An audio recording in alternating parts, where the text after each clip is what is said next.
Salam Bapak Ibu Saudara yang terkasih, kiranya malam ini adalah malam sukacita buat kita sekalian. Dan malam ini Bapak Ibu, saya akan menyampaikan berita firman Tuhan dengan tema yang dikumandangkan oleh PGI, yang kemudian dikemas oleh Gereja Bethel Indonesia, yaitu Yesus datang untuk mengubah jalan hidupku. Bapak Ibu, saya mengajak kita membaca ayat firman Tuhan. Kita akan membaca dalam Matius pasal 2 ayatnya yang ke-12. Untuk mempersingkat waktu Bapak Ibu Saudara-saudara sekalian, kita akan membaca satu ayat ini. Karena satu ayat Bapak Ibu Saudara-saudara sekalian, saya mengajak kita untuk membacanya bersama-sama dengan suara yang lantang. 2, 3. Dan karena diperingatkan dalam mimpi supaya jangan kembali kepada Herodes, maka pulanglah mereka ke negerinya melalui jalan lain. Bapak Ibu yang saya kasih dalam Tuhan Yesus Kristus, bahwa berita Natal adalah berita yang tersebar begitu cepat, begitu luas pada waktu itu Bapak Ibu Saudara-saudara yang dikasih Tuhan. Dan berita itu didengar oleh orang yang jauh dari timur. Adalah orang-orang yang pintar, orang-orang yang memiliki kemampuan. Adalah orang-orang cendekiawan Bapak Ibu Saudara-saudara sekalian. Bapak Ibu, munculnya bintang yang lain yang berbeda dengan biasanya di dunia timur, saudaraku. Kemudian bintang inilah yang menjadi penuntun bagi orang Majus tersebut untuk datang ke satu tempat bernama Bethlehem, Bapak Ibu Saudara-saudara sekalian. Alkitab menyebutkan bahwa orang-orang Majus dari timur itu, menurut para penafsir, memperkirakan dari Persia yang sekarang disebut itu adalah Iran, Bapak Ibu. Itu adalah negara Iran. Dan ketiga orang Majus tersebut, saudaraku, kalau kita melihat, memperhatikan beberapa literatur, maka mereka adalah seorang raja, Bapak Ibu. Kenapa saya katakan raja dan saya pendapat dengan pernyataan ini? Karena biasanya orang-orang memiliki status sosial yang tinggi, maka mereka akan mencari sesamanya yang memiliki status sosial yang tinggi, Bapak Ibu. Itu artinya Bapak Ibu Saudara-saudara sekalian, bahwa orang yang datang dari timur tersebut bukanlah orang biasa-biasa, saudara. Tapi sekali lagi mereka adalah orang yang hebat. Mereka adalah raja-raja itu, saudara. Dan mereka meninggalkan kenyamanan mereka, Bapak Ibu. Mereka melalui perjalanan yang begitu panjang. Kalau negeri yang disebutkan tadi adalah Iran, Bapak Ibu. Betapa jauhnya perjalanan yang mereka harus lewati. Mereka harus melewati negeri yang bernama Irak, Syria, Saudi Arabia, bahkan negeri Jordan dan sungai Jordan yang lebar dan panjang, Bapak Ibu. Bahkan mereka harus melewati padang gurun yang panas dan berbatu-batu.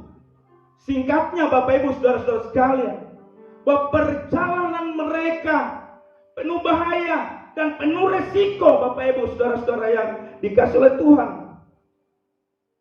Tetapi meski banyak tantangan dan kesulitan, kerinduan mereka untuk bertemu Raja yang baru lahir itu, yang bernama Yesus Kristus itu, tidaklah membuat mereka surut, Bapak Ibu Saudara-saudara sekalian. mereka terus berjalan mengikuti bintang itu. Betapapun tantangan yang mereka harus hadapi. Dan ketika mereka sampai di Yerusalem, Bapak Ibu Saudara-saudara yang dikasihi Tuhan, langsung mereka menuju ke istana raja. Kenapa ke sana Bapak Ibu Saudara-saudara sekalian? Mereka memiliki paradigma bahwa yang lahir itu adalah raja, maka kemungkinan besar maka dia mesti lahir di satu tempat yang mewah Bapak Ibu. Dia lahir di istana Herodes Bapak Ibu Saudara-saudara sekalian.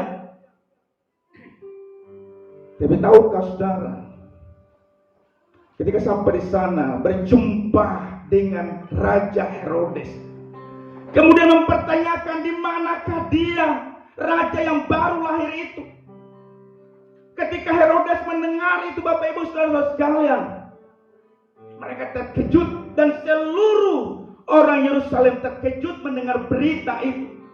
Mereka bingung. Lalu kemudian Bapak Ibu Saudara-saudara sekalian, Raja Herodes memanggil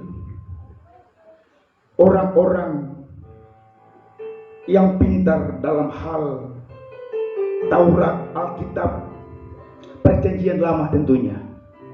Mereka mengecek kebenarannya Bapak Ibu Saudara-saudara yang dikasihi Tuhan. Setelah dicek Bapak Ibu yang dikasihi Tuhan, ternyata bahwa bayi yang lahir itu seperti yang dijanjikan oleh Alkitab, itu lahirnya di Bethlehem, di kota kecil, bukan di Yerusalem Bapak Ibu. Ketika mendengar itu Bapak Ibu Saudara-saudara yang dikasihi oleh Tuhan, maka bintang terus berjalan. Pada akhirnya segeralah 3 orang Majus tersebut menuju ke Bethlehem Bapak Ibu. Tahukah saudara, perjalanan mereka begitu panjang. Mereka pada waktu itu naik apa Bapak Ibu?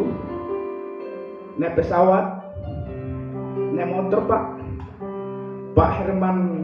Wah, saya hati-hati bicara sampai salah. Naik apa pada waktu itu Bapak Ibu?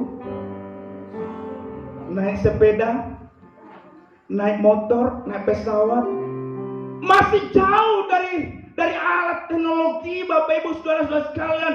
Mereka naik unta Bapak Ibu dan berjalannya begitu panjang, dan sampai di satu tempat di mana bintang berhenti, dan di bawahnya ada tempat yang kumuh dan kotor Bapak Ibu. Tetapi Bapak Ibu Saudara-saudara yang dikasihi Tuhan, apakah mereka surut? Apakah mereka mempertanyakan? Saudara, ternyata apa yang mereka lihat tidak mempengaruhi iman mereka Bapak Ibu Saudara-saudara yang terkasih. Manusiawinya kita Bapak Ibu, ketika melihat sosok yang berbeda dengan logika kita, maka kita kehilangan kepercayaan, kehilangan iman Bapak Ibu Saudara-saudara sekalian. Tetapi orang Majus bersuka cita. Orang Majus ini Bapak Ibu Saudara-saudara sekalian bersuka cita. Kenapa bersuka cita Bapak Ibu Saudara-saudara sekalian? Itu artinya bahwa orang yang mengalami perjumpaan dengan Tuhan Yesus, maka tandanya adalah sukacita besar akan meluap dari hatinya. Yang percaya katakan amin. Sehingga betapa jauh pun perjalanan itu yang harus ditempuh dengan lika-lika kehidupan Bapak Ibu, dia tidak mundur, dia tidak pulang, tetap maju melangkah, karena dia tahu perjumpaannya dengan Yesus Kristus itu adalah nomor 1 dalam hidupnya. Saya kagum dengan seseorang untuk sebuah pelayanan. Dia harus menempuh jarak yang begitu jauh, mengendarai sebuah motor. Sekali 2 minggu harus menjalankan pelayanan itu. Bagi saya harus angkat topi. Hal yang luar biasa Bapak Ibu.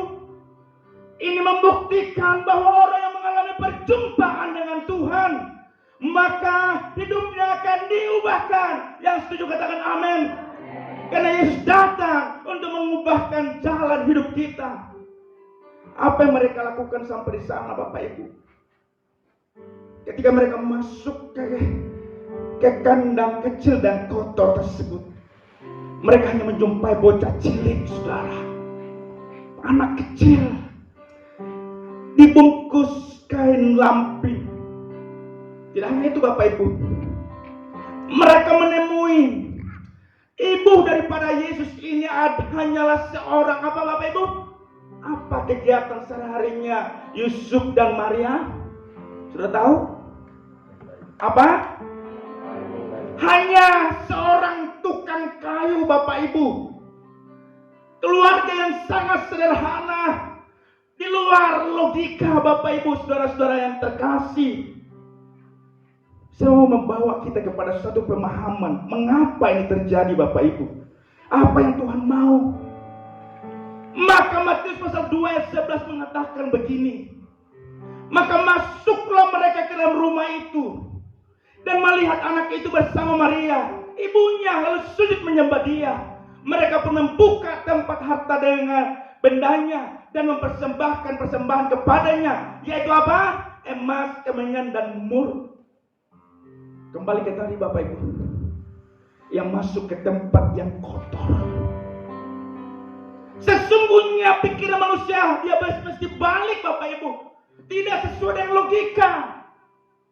Seorang raja kok ada di tempat yang kumuh dan kotor. Tapi ini ingin membuat satu pemahaman kepada saya dan saudara. Seberapa kotor kandang itu dan bau itu Bapak Ibu. Tetapi tempat itulah kemudian yang membuat sebuah sejarah yang panjang sampai dengan hari ini, yang menyatakan bahwa Yesus Kristus adalah Tuhan, Juru Selamat kita. Tempat yang kotor itu, tempat kotor, ketika Yesus ada lahir di dalamnya, maka tempat itu akan menjadi tempat kemuliaannya, kemuliaan bagi Tuhan Yesus. Seberapa kotor saya di hadapan Tuhan, seberapa kotor saudara, kumuh, tidak berarti apa-apa dipandang sebelah mata orang. Tapi ketika Yesus ada di hatimu, Yesus lahir di hatimu, maka Tuhan akan mengubahkanmu menjadi satu kemuliaan. Saya mengenal seseorang begitu kotor Bapak Ibu, punya kesaksian yang luar biasa, masuk keluar penjara, tapi kehidupannya memberikan dirinya di mana Yesus lahir di hatinya, maka kehidupannya dipakai oleh Tuhan. Dan buahnya hari ini Bapak Ibu, kemudian gereja ini kita boleh ada di tempat ini, adalah orang-orang yang hidupnya mungkin kotor layaknya seperti kandang, tetapi kemudian dipakai oleh Tuhan menjadi alat kemuliaannya Bapak Ibu. Berikan hidupmu, berikan hatimu, di mana ada Yesus di dalamnya. Sesuatu yang kotor, masa lalumu penuh dengan semua hal yang kotor Bapak Ibu. Semua orang tahu tentang dirimu. Tak kala Yesus hadir, lahir di hatimu, maka kehidupanmu akan berubah total. Yang setuju katakan amin. Yang setuju katakan amin. Berikan kemuliaan bagi Tuhan Yesus Kristus. Bapak Ibu, ayat ini Matius pasal 2 ayat 11 mengatakan bahwa lalu sujud menyembah dia. Mereka pun membuka tempat harta bendanya dan mempersembahkan persembahan kepadanya, yaitu emas, kemenyan, dan mur. Saudara, adakah saudara menemukan hal yang luar biasa di ayat ini, saudara? Hal luar biasa yang pertama yang saudara dan saya perlu tekankan. Mari kita lihat hal yang luar biasa itu yang pertama. Dikatakan mereka sujud menyembah Yesus. Siapa yang menyembah Yesus itu, Bapak Ibu Saudara sekalian? Mereka adalah orang-orang Majus itu. Mereka datang dan menyembah Yesus, bukan menyembah Maria dan Yusuf, Bapak Ibu. Tahukah saudara, perjalanan begitu panjang, lika-liku kehidupan, beberapa hal membuat mereka bisa kecewa dan pulang. Tapi kemudian begitu masuk dalam ruang kotor itu, saudara, sudah kotor. Layakkah bayi itu disembah dalam pandangan manusia? Tetapi mereka fokus bahwa yang mereka rindukan selama ini, dialah Raja itu, dialah Yesus itu, dialah Juru Selamat itu, Bapak Ibu. Mereka tidak mengalihkan penyembahan mereka kepada Maria dan Yusuf, Bapak Ibu. Bukankah dalam kehidupan kekristenan kita, tak kala kita menghadapi berbagai kesulitan hidup, tantangan yang berlika-liku, saudara, fokusnya tadi kita menyembah kepada Yesus, tapi tantangan itu kemudian membawa haluan iman kita. Kita menyerah dan tidak lagi percaya kepada Yesus, tapi lebih percaya kepada hal-hal yang lain, Bapak Ibu. Tak kala kita dalam pergumulan, menghadapi berbagai tantangan kehidupan, seringkali iman kita dibelokkan. Tidak lagi percaya kepada Yesus, tapi percaya apa kata dunia, dan memberi penyembahan kita kepada dunia, saudara. Ini hal yang luar biasa yang pertama. Maka kekristenan kita adalah kekristenan yang kokoh di dalam Tuhan.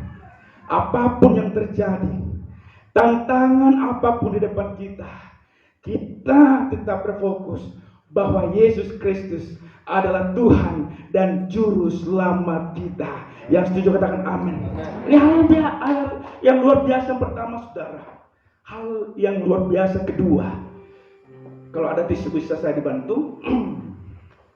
Karena malam ini saya kok semangat sekali, Bapak Ibu ya.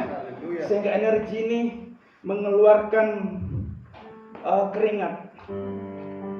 Saya tidak tahu apakah grogi ya, seperti pemimpin pujian di Babetengan.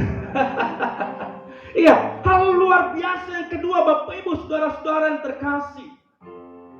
Mereka membuka tempat harta bendanya, pundi-pundinya yang mereka bawa jauh-jauh dari dunia timur sana, dan mempersembahkan persembahan yang sangat mahal kepada bayi Yesus, yaitu emas, kemenyan, dan mur, Bapak Ibu saudara-saudara yang terkasih. Inilah bukti iman itu, Bapak Ibu saudara-saudara. Itulah buah daripada iman itu, yaitu kerelaan, kemauan yang tulus mempersembahkan seluruh hidup mereka kepada Tuhan. Mereka mempersembahkan seluruh hidup mereka kepada Tuhan. Mereka menjadikan hidup mereka menjadi milik Tuhan sepenuhnya, Bapak Ibu. Kenapa sepenuhnya? Perjalanan begitu jauh, melewati beberapa negara, dan sampai di tempat itu butuh waktu perjuangan begitu panjang. Dan tidak hanya itu, Bapak Ibu, mereka menyembah. Mereka menyembah bukan dengan tangan hampa, tapi mereka memberi hidupnya. Harta mereka dipersembahkan bagi Tuhan, sang bayi itu, Bapak Ibu. Maka saya ingin mengumandangkan kepada Bapak Ibu saudara-saudara sekalian, bahwa sesungguhnya momen Natal adalah momen di mana saya dan saudara mesti berkorban bagi Raja di atas segala raja. Kenapa, Bapak Ibu saudara-saudara sekalian? Karena orang Majus telah memberi keteladanan itu.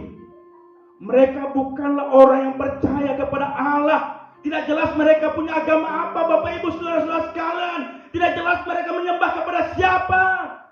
Tetapi kemudian Bapak Ibu saudara-saudara sekalian berjumpa dengan bayi Yesus, kehidupan mereka diubahkan. Mereka mempersembahkan seluruhnya. Bagaimana dengan saudara dan saya? Apakah kita rela berkorban, memberi yang terbaik, seluruh hidup kita, seluruhnya, saudaraku, diberikan. Saya mau tantang Bapak Ibu Saudara-saudara sekalian, bahwa momen Natal bukanlah hal yang salah ketika engkau berani berkorban bagi pekerjaan Tuhan.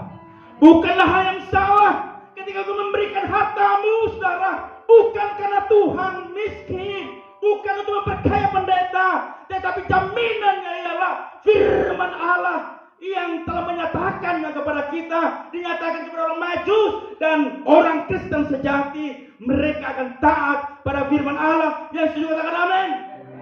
Berikan kemuliaan bagi Tuhan Yesus. Maka kalau malam ini ada yang akan mempersembahkan sesuatu yang mungkin berharga, berarti adalah malam yang baik, karena kau telah meneladani sang Majus itu, saudaraku. Dia telah memberi keteladanan dalam hal berkorban seluruhnya, bukan separuh-paruh, saudaraku. Dan tahukah saudara, ketika mereka memberi yang terbaik, setelah itu mereka pulang ke jalan lain. Tahukah pengertian Bapak Ibu? Mereka pulang setelah tidak ada cerita lagi, Bapak Ibu saudara-saudara sekalian. Itu artinya ketika saya dan saudara memberi yang terbaik bagi Tuhan, jangan pernah saudara berkata, itu berkat saya mau diapakan itu, perpuluhan saya mau diapakan itu. Engkau korek-korek lagi, engkau berkata, aku sudah banyak memberi bagi gereja. Orang Majus tidak demikian, Bapak Ibu. Begitu mereka mempersembahkan yang terbaik, mereka balik melalui jalan lain, Bapak Ibu saudara sekalian. Tidak ada cerita lagi bahwa mereka mempertanyakan apa yang mereka lakukan dengan 3 jenis pengorbanan itu, Bapak Ibu. Dan saya percaya orang Kristen sejati yang hadir malam ini akan mengikuti teladan orang-orang Majus itu. Yang setuju katakan amin. Yang setuju katakan amin. Berikan kemuliaan bagi Tuhan Yesus Kristus, Raja di atas segala raja.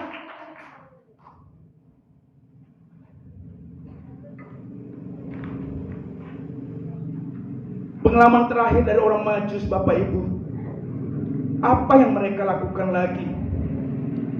Pada ayat 8 sebelumnya, Raja Herodes sudah menitipkan satu pesan buat mereka. Dikatakan, pergi dan selidikilah dengan seksama, dan segera sesudah kamu menemukan dia, kabarkanlah kepadaku supaya aku pun datang menyembah dia. Pertanyaan yang sama, di mana saya pernah bertanya, menurut saudara, apakah kalimat ini baik atau tidak? Baik atau tidak kalimat ini dari Herodes, Bapak Ibu saudara sekalian? Tentunya baik sekali, Bapak Ibu. Namun kita perhatikan baik-baik. Apakah pesan itu mereka lakukan atau tidak? Ternyata pada ayat 12 yang kemudian diangkat oleh Persekutuan Gereja-Gereja Indonesia, merupakan salah satu aras nasional di Indonesia, kemudian KWI Konferensi Wal Indonesia, maka pulanglah mereka ke negerinya melalui jalan lain, saudara. Lalu GBI dikemas dalam bahasa yang lebih sederhana, yaitu Yesus datang untuk mengubah jalan hidupku.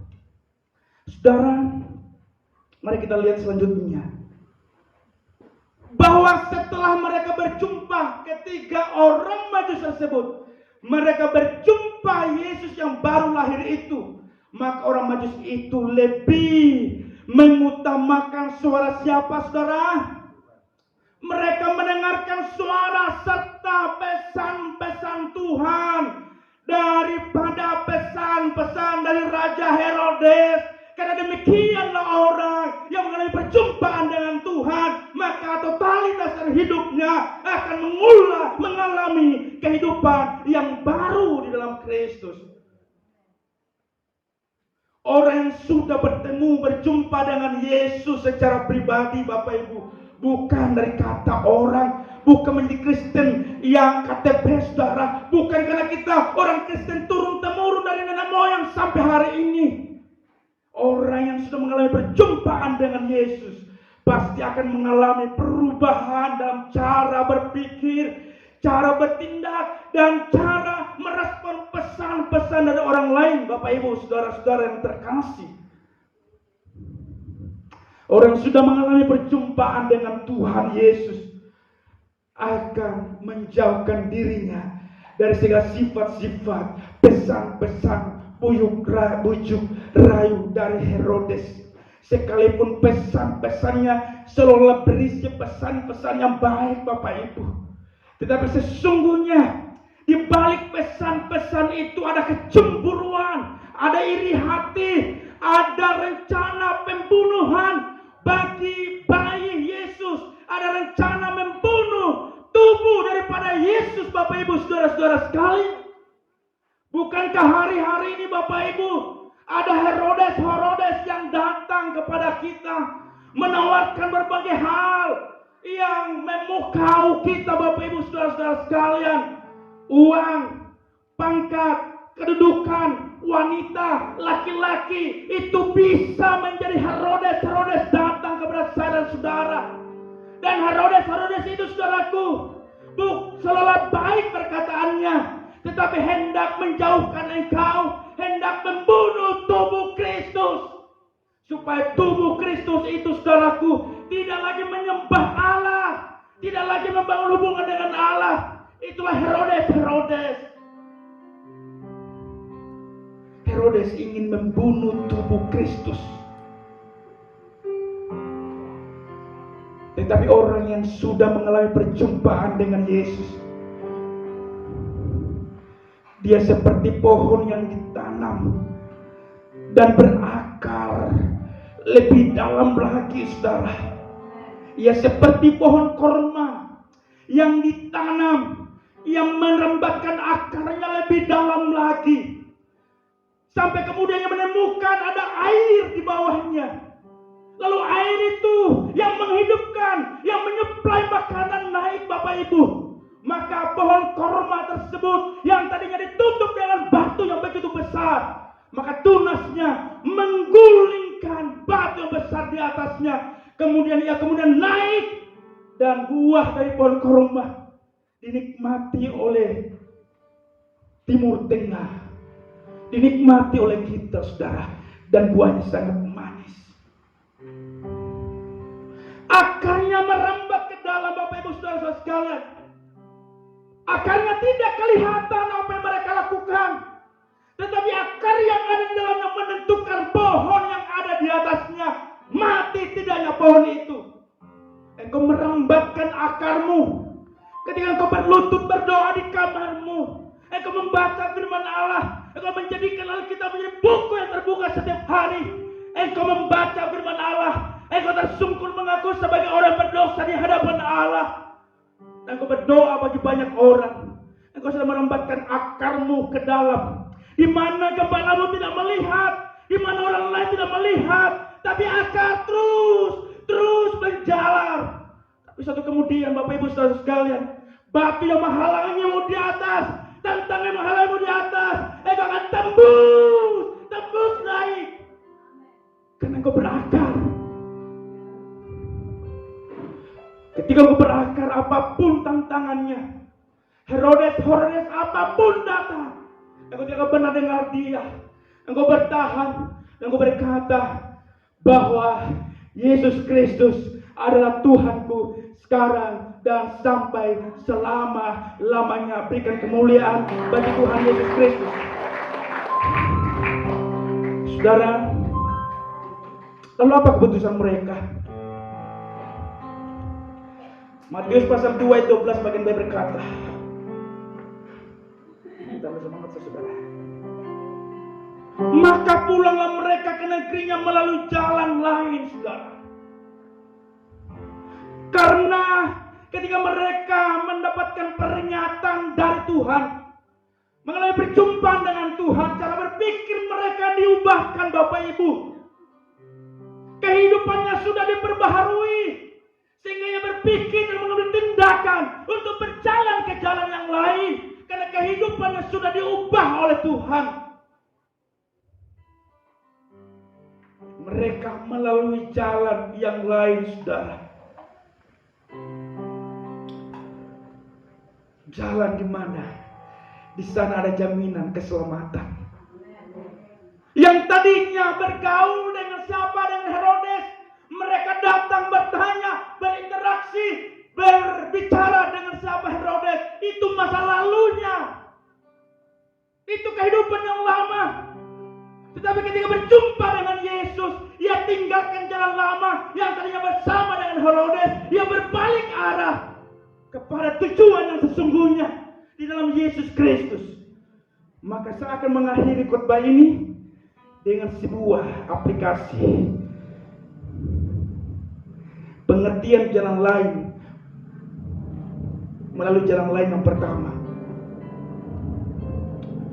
Artinya, tidak lagi menjalani hidup lama, kita menjalani kehidupan yang baru.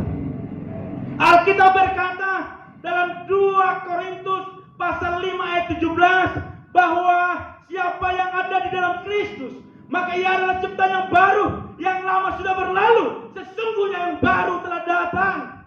Maka kehidupan kekristenan yang mengalami perjumpaan dengan Yesus, maka saya percaya hidupnya mesti mengalami perubahan.